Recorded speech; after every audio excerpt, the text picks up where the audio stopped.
Okay, mambo vipi? Omar hapa, tunaendelea na mafunzo yetu.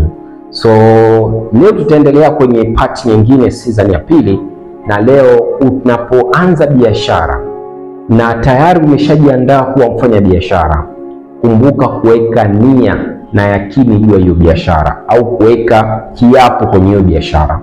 Na ndio maana hata kwenye masuala ya dini kuna nia ya swala, kuna nia za kitu fulani. Kwa hiyo na jambo kilifanya kwa kunuia, unalifanya vizuri kwa sababu tayari umeshajipa kiapo. So wewe kwenye hiyo biashara unaifanya, je, tayari umeshajipa kiapo wewe na biashara?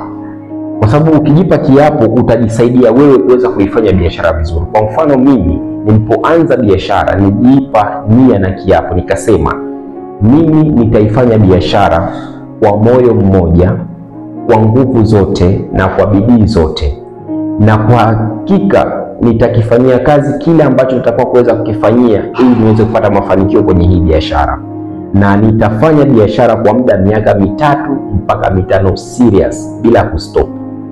Kwa hiyo badala ya kujimenea kiapo hicho, niliamua kuondosha excuse zote na nikaamua kufocus na biashara, kwa sababu najua ndo maisha.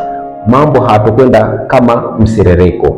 Kutakuwa kuna changamoto nitapitia, lakini niko tayari kuzikabili hizo changamoto. Kwa wewe unaanza biashara, unaifanya hiyo biashara, je, umeweka kiapo na hiyo biashara wewe na biashara? Umeitilia nia kabisa hiyo biashara? Kama hujaweka kiapo, na kushauri tafuta kiapo kizuri ambacho utakiandika kwenye buku na ukikisoma utaona kabisa kinakufunga. Lakini pia eka nia thabiti ya kuifanya biashara vizuri na serious kwa muda miaka 3 mpaka 5. Na ukifanya hivyo ndio biashara itakusaidia na itakufikisha mbali, kwa sababu una sababu za kuweza kuifanya na una nia na una kiapo ambacho kinakufunga kuweza kuifanya biashara.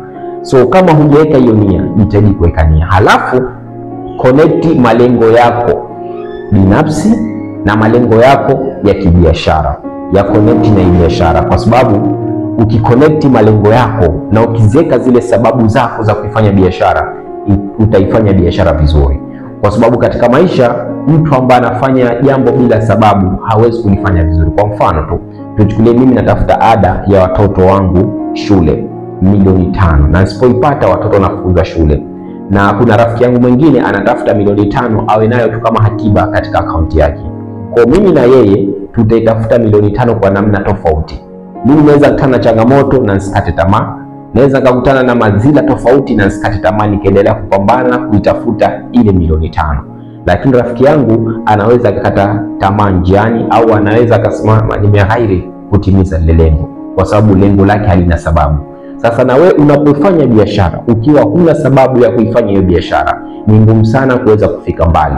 Ni ngumu sana kuweza kukaa kwenye game kwa muda mrefu, kwa sababu vitatokea excuse vidogo vitakuondosha katika mstari, kwa sababu huna sababu ya kutimiza lile jambo. Na ndio maana wanasema binadamu yoyote akikusudia kufanya jambo liwe zuri au liwe baya, basi hakuna mtu wa kuweza kumzuia. Sasa wewe unaonisikiliza, najua una nguvu kubwa, najua una malengo makubwa, lakini inawezekana umekosa kuweka nia kwenye hiyo biashara, umekosa kuweka kiapo kwenye hiyo biashara, umekosa sababu za kuifanya biashara, na umekosa malengo thabiti ya kuweza kupambana nayo. Sasa kwenye episode hii naomba ukatafakari mwenyewe vizuri. Eka kiapo chako, eka nia yako, eka malengo yako na ziweke sababu, kiasi ya kwamba akija kufuata mtu yoyote akikwambia wewe kwa nini unaifanya biashara, uwe na sababu ya kuweza kumwambia, na ziwe clear goals ambazo unamueleza, kiasi ya kwamba ukimweleza tu anakuambia basi sawa, endelea na hiyo biashara, kwa sababu anajua ni mtu ambaye uko serious na una focus. Kwa leo nataka ukaandike sababu zako, nataka ukaandike kiapo chako, nataka ukaandike nia yako, halafu baadaye uamue kuifanya biashara kwa bidii na kwa nguvu zote. Ukiifanya kwa namna hiyo, hakuna mtu ambaye atakuja kukustopisha kutimiza malengo yako, na utakuwa tayari kujifunza, utakuwa tayari kufanya activities za kibiashara, utakuwa tayari kuwafuata watu kuzungumza nao kuhusu product au kuhusu biashara, na utakuwa tayari kuweza kujitoa usiku mchana kwa ajili ya ndoto zako na kuipa muda biashara. Sasa ukiona biashara yako hauipi muda, una namna utakuwa umekosea. Lakini ukipajua sehemu gani ambapo umekosea na ukayatimiza haya, biashara yako inaenda kufanikiwa, inaenda kufika mbali. Kwa hiyo fanyia kazi nilokuambia, iko siku utanishukuru na utanikumbuka. All the best.